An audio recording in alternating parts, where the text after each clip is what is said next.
എല്ലാവരും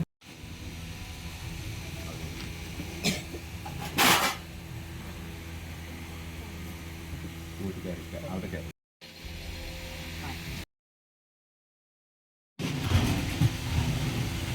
ക്ഷേത്രങ്ങളുടെയും ഭാരവാഹികളായിട്ടുള്ള അഭിവന്ദ്യ ധന്യാത്മാക്കളെ, ധാർമ്മിക ശ്രേഷ്ഠരായ ഭക്തജനങ്ങളെ, ചിരപുരാതനമായ ക്ഷേത്ര സന്നിധിയിലാണ് നാം നിൽക്കുന്നത്. ഉത്തര മലബാറിനെ സംബന്ധിച്ചിടത്തോളം തെയ്യങ്ങളുടെ നാടാണ്. അതോടൊപ്പം പൂരക്കളിയുടെ നാടാണ്. എഴുത്ത് വീട് എന്ന് പറയുമ്പോൾ തന്നെ എഴുത്താശാന്മാരുടെ, പൂരക്കളി, മറുത്തുകളി പണിക്കന്മാരുടെ സപര്യകൾ അനുഷ്ഠിക്കപ്പെട്ട സാധനാനുഷ്ഠാനങ്ങൾ നിറഞ്ഞ ഒരു പുണ്യഭൂമിയാണ് കുഞ്ഞിവീട് തറവാട് എന്നുള്ളത്. 16-ാം നൂറ്റാണ്ടിലെ എഴുത്തച്ഛൻ്റെ ആ കാലഘട്ടം നമുക്ക് മലയാള ഭാഷയുടെ പിതാവ് എന്ന നിലയിലേക്ക് ഉയർന്നു വന്ന വലിയൊരു സഭ്യത നമ്മുടെ നാടിനെ സംബന്ധിച്ചിടത്തോളം, കേരളത്തെ സംബന്ധിച്ചിടത്തോളം വളരെ സുപ്രസിദ്ധമാണ്.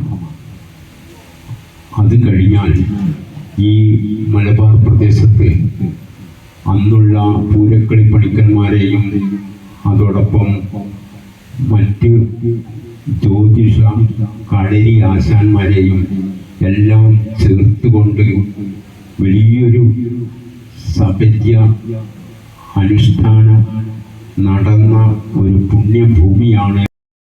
സംവിധാനങ്ങൾ ഇന്നത്തെ കാലഘട്ടത്തിൽ ചെറുതായി വരികയും അതോടൊപ്പം പിതൃസ്ഥാനികരുടെ ആ ഒരു മഹത്വം മനസ്സിലാക്കാതെ പോവുകയും അവരെ അനുസരിക്കാത്ത ഒരു കാലഘട്ടത്തിലേക്ക് എത്തിച്ചേർന്നുകയും ചെയ്തതിൻ്റെ ഫലമായിട്ടാണ് ഇന്നത്തെ ദിവസത്തിൻ്റെ പ്രാധാന്യം കൂടി നമ്മൾ നോക്കണം. മാതൃദിനമായിട്ട് ഐക്യരാഷ്ട്രസഭ ആചരിക്കുന്ന ഒരു ദിവസമാണ്. 1964 മുതലാണ് ഐക്യരാഷ്ട്രസഭ ലോകത്തുള്ള അമ്മമാരുടെ അവരുടെ ക്ഷേമത്തിന് വേണ്ടി ഒരു ദിനം ആവിഷ്കരിച്ചത്. അത് അന്നത്തെ ദിവസം മെയ് 11 ആയിരുന്നു. 1964 മെയ് 11 മുതൽ എല്ലാ വർഷവും ഐക്യരാഷ്ട്രസഭ മാതൃദിനമായി ആചരിക്കുന്നുണ്ട്. ഗർഭോപനിഷത്ത് എന്ന് പറയുന്നതായിട്ടുള്ള ഉപനിഷത്ത് തന്നെ നമുക്കുണ്ട് എന്നുള്ളൊരു യാഥാർത്ഥ്യം നമ്മൾ തിരിച്ചറിയണം. 1180 ഉപനിഷത്തുകളിൽ ഒരു ഉപനിഷത്തിന്റെ പേര് ഗർഭോപനിഷത്ത് എന്നുള്ളതാണ്. അതായത് ഒരു കുഞ്ഞ് ഗർഭസ്ഥമായിരിക്കുന്ന അവസ്ഥയിൽ അമ്മമാർ അനുഷ്ഠിക്കേണ്ടതായിട്ടുള്ള ജീവിത ചര്യകളെ സംബന്ധിച്ച് ഈശ്വര വിശ്വാസത്തോടുകൂടിയും സൽസ്വഭാവത്തോടുകൂടിയും സദാചാര നിഷ്ഠമായും നല്ല ചിന്തയോടുകൂടി ടെൻഷനില്ലാതെ ജീവിക്കേണ്ട 3 മാസക്കാലത്തെ സംബന്ധിച്ചിട്ടാണ് ഗർഭോപനിഷത്തിൽ സൂചിപ്പിക്കുന്നത്. ഗർഭോപനിഷത്ത് 14 ശ്ലോകങ്ങൾ ഉള്ള സൂക്തമാണ് ഈ ഗർഭോപനിഷത്ത്. 14 എണ്ണമുണ്ട്.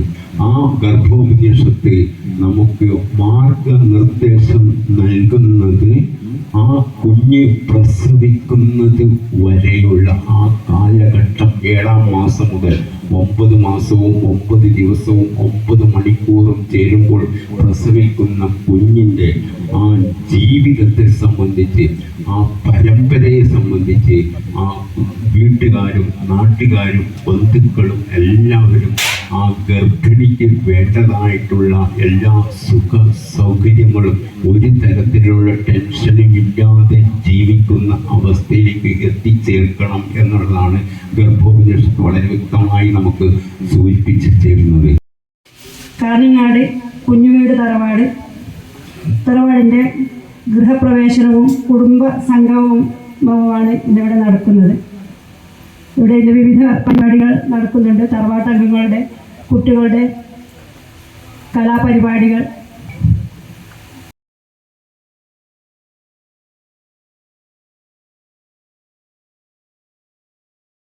കുഞ്ഞുവീട് തറവാടിൻ്റെ സഹോദരിമാരെ, നമ്മുടെ തറവാടിൻ്റെ ഇങ്ങനെയൊരു സംഗമം സംഘടിപ്പിച്ചത് കൊണ്ട് തന്നെ നമ്മളെല്ലാവരും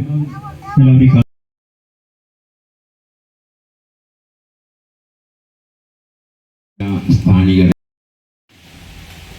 പെരിയ ശ്രീനാരായണ മൊബൈലിലൂടെ വേണ്ടതും വേണ്ടാത്തതുമെല്ലാം നമുക്ക് അതിനടുത്ത് സാധിക്കും. അതായത് ദ്രൗപദിയുടെ മകനായിട്ടുള്ള ആ അഭിമന്യു ചരിത്രത്തിലേക്ക് നോക്കുമ്പോൾ പത്മവ്യൂഹം തകർക്കുന്ന സാഹചര്യം, അതോടൊപ്പം തന്നെ അത് മനസ്സിലാക്കുന്ന സാഹചര്യം വരുമ്പോൾ ആ കുഞ്ഞ് ഗർഭസ്ഥമായിരിക്കുന്നതായിട്ടുള്ള ശരിക്കും ആദ്യ പഠനം നടക്കുന്നത് ഈ വയറ്റിൽ വെച്ച് ഈ കുഞ്ഞ് പഠിക്കുന്ന ഈ മൊബൈലായിരിക്കും എന്നുള്ള ഒരു യാഥാർത്ഥ്യം. മൊബൈൽ തീരെ ഉപയോഗിക്കാൻ കൊടുക്കുന്നില്ല എന്ന് വെച്ചുകൊള്ളുക. എനിക്ക് ആ അഭിവൃദ്ധിയായ അതിൻ്റെ ഒരു സയൻസ് നമ്മൾ മനസ്സിലാക്കണം. എന്താണോ മാറ്റിയെടുക്കേണ്ടത് അത്യാവശ്യമായ ഘടകമാണ്. ഒരു മനുഷ്യനെ സംബന്ധിച്ചിടത്തോളം പഞ്ചമഹായജ്ഞം എന്ന് ബ്രഹ്മയജ്ഞമാണ്. ബ്രഹ്മയജ്ഞം ക്കണം എന്നുള്ളതാണ്. അതിന് വേണ്ടത് നമ്മൾ ശ്രദ്ധിച്ച് നോക്കേണ്ട ഏറ്റവും പ്രധാനപ്പെട്ട ഘടകം എന്ന് പറഞ്ഞ് ാൻ വേണ്ടി പറ്റണം. കഴിയുന്നത്ര ബഹുഭാഷ പാണ്ഡിത്യം നമുക്ക് ഉണ്ടാവണം. മലയാളം പഠിക്കാൻ വേണ്ടിയിട്ട് സാധിക്കണം. അതുപോലെ തന്നെ വ്യത്യസ്തമായിട്ട് ഇതൊക്കെ നമുക്ക് 6